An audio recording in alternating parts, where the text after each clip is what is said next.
안녕하세요. 여러분의 역사 궁금증을 시원하게 해결해줄 비디오 제작 전문가. 제가 돌아왔습니다. 오늘은 이성계는 왜 어명을 어기고 말머리를 돌렸나? 바로 이 엄청난 역사적 사건, 위화도 회군에 대해 재밌고 편하게 풀어볼까 합니다. 다들 한 번쯤은 들어보셨을 법한 위화도 회군. 그런데 이 사건이 단순히 한 장군의 반란을 넘어 고려라는 한 국가의 운명을 뒤바꾸고 새로운 조선이라는 나라를 탄생시키는 결정적인 전환점이 되었다는 사실을 아시나요? 지금부터 저와 함께 그 흥미진진한 역사 속으로 시간 여행을 떠나봅시다. 여러분, 고려말은 정말 한치 앞도 내다볼 수 없는 혼돈의 시대였습니다. 밖으로는 대륙의 질서가 재편되면서 거대한 격변이 일어났죠. 오랜 기간 동북아시아의 패권을 쥐고 있던 먼 나라가 서서히 쇠퇴의 길을 걷고 있었고, 그 빈자리를 쉬는 강국인 명나라가 빠르게 치고 올라오고 있었습니다. 고려는 이 두 강대국의 틈바구니에서 생존을 위해 발버둥 쳐야 했습니다. 안으로는 어땠을까요? 권문세족이라는 부패한 귀족 세력들이 온갖 횡포를 부리며 백성들의 삶을 피폐하게 만들고 있었습니다. 토지는 사유화되고 백성들은 가혹한 수탈에 시달리며 희망을 잃어가고 있었죠. 그야말로 나라 안팎이 바람 앞에 등불처럼 위태로운 상황이었습니다. 이런 혼란 속에서 고려와 명나라의 관계는 갈수록 악화일로를 걷고 있었습니다. 고려의 공민왕이 시해당하는 비극적인 사건이 발생했고, 심지어 명나라 사신이 고려 땅에서 살해당하는 일까지 벌어지면서 양국 간의 외교 관계는 그야말로 파탄 직전에 놓여 있었습니다. 명나라는 이러한 상황을 10분 이용하여 고려에 대한 압박을 더욱 강화했습니다. 우왕을 고려의 왕으로 인정해주는 대가로 상식 밖의 과도한 공무를 요구하기 시작했죠. 단순한 조공 무역의 형태를 넘어 고려의 국력을 약화시키고 종속시키려는 의도가 명백했습니다. 그리고 1388년 명나라는 고려 조정에 그야말로 핵폭탄급 통보를 날립니다. 야, 고려, 너네 천령 이북 땅은 이제 우리 명나라 거야.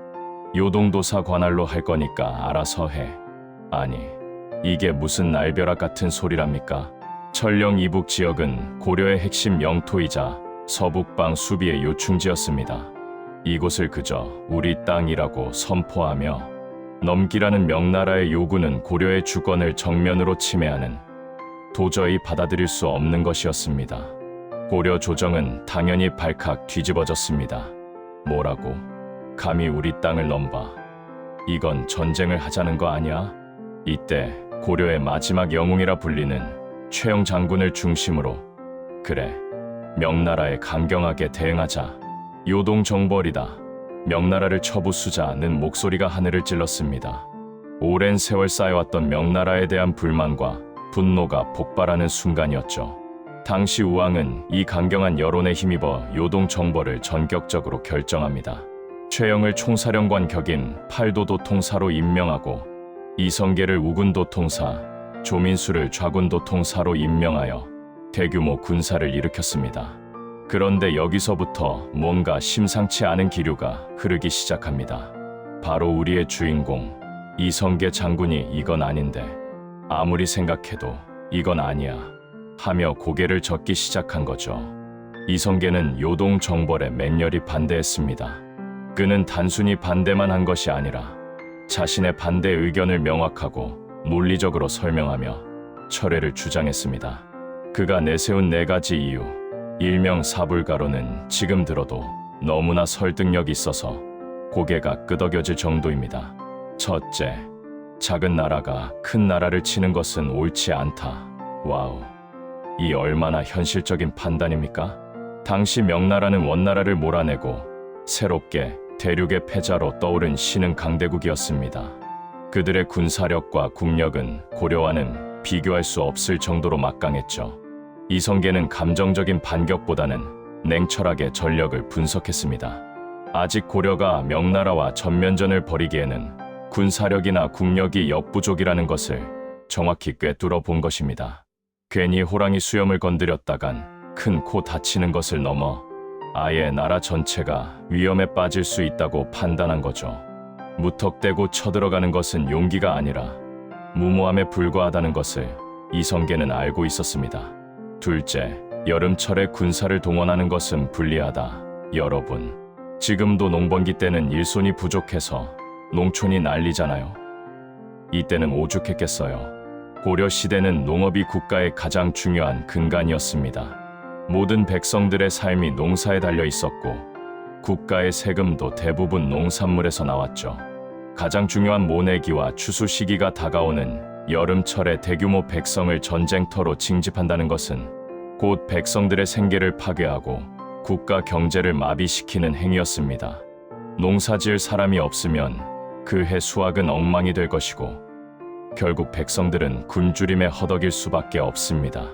이는 곧 백성들의 삶을 파괴하고 민심을 잃는 길이라고 이성계는 판단했습니다. 한 나라의 장수로서 단순히 전쟁의 승패뿐만 아니라 백성들의 삶까지 깊이 헤아리는 리더의 모습이 여기서 드러나는 거죠. 현명하다는 말로는 부족할 정도입니다. 셋째, 요동을 공격하는 틈을 타 왜구가 침범할 수 있다. 당시 고려는 북쪽으로는 명나라와의 긴장 관계, 남쪽으로는 왜구의 끊임없는 침략이라는 양쪽 전선에서 동시에 위협받고 있었습니다. 특히 왜구는 고려의 해안가를 유린하며 약탈과 사륙을 일삼아 백성들을 공포에 떨게 만들었습니다.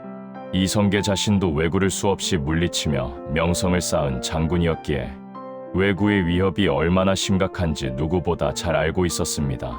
국가의 주력 병력이 북쪽으로 올라가 요동을 치는 동안 남쪽 해안 방비는 어떻게 되는 걸까요? 텅 빈 틈을 노려 왜구들이 대규모로 쳐들어온다면 생각만 해도 끔찍합니다. 이성계는 국가 안보 전체를 종합적으로 고려했습니다. 한쪽만 보고 달려드는 것이 아니라 국가 전체의 방어 시스템과 안보 상황을 입체적으로 분석했던 것이죠. 마지막 넷째, 장마철로 인해 군수 보급이 어렵고 전염병의 위험이 있다. 이건 정말 전쟁을 해본 사람만이 알 수 있는 지극히 현실적인 이유인데요. 당시 요동 정벌에 나선 고려군은 압록강 하류에 있는 위화도에 주둔하고 있었습니다. 그런데 때마침 한반도에 찾아온 기나긴 장마 때문에 그야말로 죽을 맛이었습니다. 하늘에서는 비가 퍼붓고 땅은 질퍽거려 제대로 걷기조차 힘들었으며 압록강은 엄청나게 불어나서 도하 자체가 불가능에 가까웠습니다. 물살은 거세지고 병사들은 강변에서 발이 묶여 더 이상 진군할 수 없었습니다. 게다가 습하고 불결한 환경은 온갖 전염병이 창궐하기 딱 좋은 조건이었습니다. 콜레라, 이질 같은 무서운 질병들이 창궐하여 병사들은 전투를 해보기도 전에 죽어나갈 판이었죠. 활의 줄을 감는 악교는 습기 때문에 녹아버리고 무기들은 녹슬어 쓸모없게 되어가는 상황이었습니다.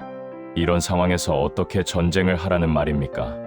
군사들의 사기는 바닥을 쳤을 것이고 전투력은 상상할 수 없을 정도로 저하되었을 겁니다. 이성계는 이런 상황에서 병사들을 사지로 내모는 것은 무책임한 일이라고 생각했습니다. 병사들의 목숨과 전쟁의 승패를 동시에 고려한 합리적인 판단이었죠. 이성계는 이런 네 가지 이유를 들며 최영 장군과 우왕에게 요동 정벌을 멈출 것을 간곡히 요청했습니다. 그는 단순히 군사적인 어려움뿐만 아니라 백성들의 삶과 국가의 장기적인 미래까지 내다보며 자신의 의견을 피력했습니다. 하지만 최영 장군은 닥치고 진격하라며 요동 정벌을 뚝심 있게, 아니 어쩌면 고집스럽게 밀어붙였습니다. 당시 최영은 우왕의 절대적인 신임을 받고 있었고 그의 권력은 하늘을 찌를 듯했습니다. 이성계의 간언은 최영의 귀에는 그저 나약하고 비겁한 변명으로 들렸을지도 모릅니다. 결국 이성계는 최영의 강경한 태도에 밀려 군대를 이끌고 압록강 하류의 위화도까지 진군하게 됩니다. 그러나 위화도에서 마주한 현실은 이성계의 예상을 빗나가지 않았습니다. 쏟아지는 장대비와 발목까지 차오르는 진흙탕, 걷잡을 수 없이 불어난 강물을 보며 이성계는 더 이상 망설일 수 없었습니다.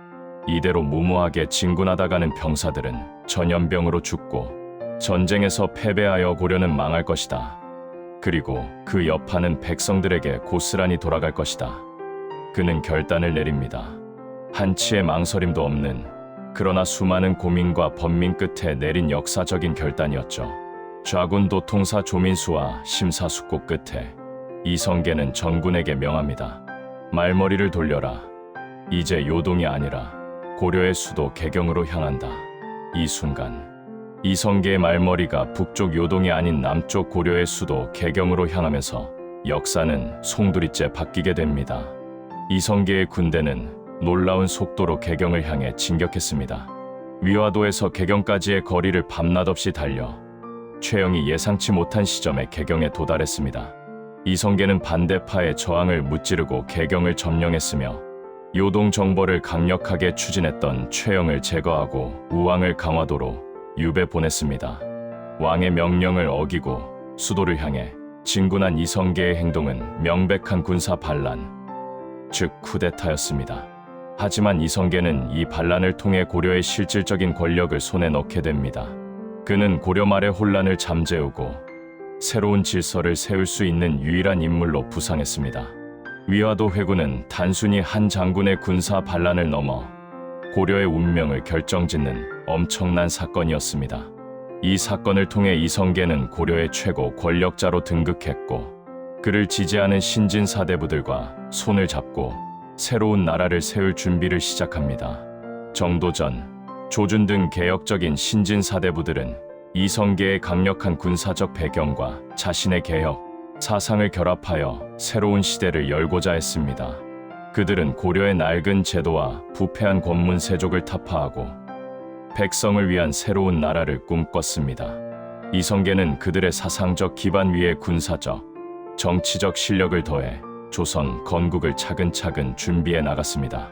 그는 반대파를 숙청하고 토지 제도를 개혁하여 백성들의 삶을 안정시키고자 노력했습니다. 이렇듯 위화도 회군은 단순한 반란이 아니라 낡은 체제를 무너뜨리고 새로운 시대를 열기 위한 거대한 사회 변혁의 서막이었습니다. 결국 1392년 이성계는 오랜 고려의 역사를 끝내고 한반도에 조선이라는 새로운 나라를 건국하며 새로운 시대를 열게 됩니다. 위화도 회군은 고려 멸망과 조선 건국의 결정적인 계기가 된 거죠. 물론 위화도 회군에 대한 평가는 여전히 다양하고 복잡합니다. 이성계와 조선 건국 세력은 이를 낡고 부패한 고려를 끝내고 백성을 위한 새로운 이상 국가를 세우기 위한 불가피한 선택이자 역성혁명의 시작으로 정당화했습니다. 그들은 고려의 명을 거역한 것이 아니라 하늘의 뜻에 따라 새로운 왕조를 열었음을 강조했습니다. 하지만 동시에 왕의 명령을 어긴 군사 반란이자 쿠데타로 보는 시각도 여전히 존재합니다. 엄밀히 말하면 왕의 권위를 무시하고 무력으로 정권을 찬탈한 행위임은 부인할 수 없기 때문이죠. 특히 북한에서는 이성계를 권력을 찬탈한 인물로 평가하며 부정적으로 바라보는 반면 최영 장군을 오히려 고려를 지키려 했던 충신으로 평가하며 긍정적으로 바라보기도 합니다. 하나의 역사적 사건을 두고 이렇게 다양한 해석이 가능하다는 게 이 역사의 또 다른 재미 아닐까요? 역사는 승자의 기록이라고 하지만 그 이면에는 수많은 사람들의 선택과 고민, 그리고 후대 사람들의 다양한 시선이 겹겹이 쌓여 있습니다. 이성계의 위화도 회군 역시 그런 복합적인 시각으로 바라봐야 할 것입니다. 위화도 회군이 없었다면 과연 조선이 건국될 수 있었을까요? 아마 역사는 완전히 다른 방향으로 흘러갔을 겁니다.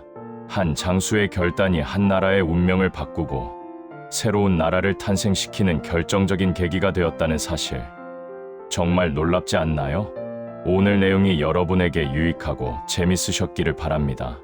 오늘 우리는 이성계의 위화도 회군을 통해 격동의 고려 말 역사와 한 인물의 탁월한 전략적 판단, 그리고 그것이 가져온 엄청난 역사적 파급 효과에 대해 깊이 탐구해 보았습니다.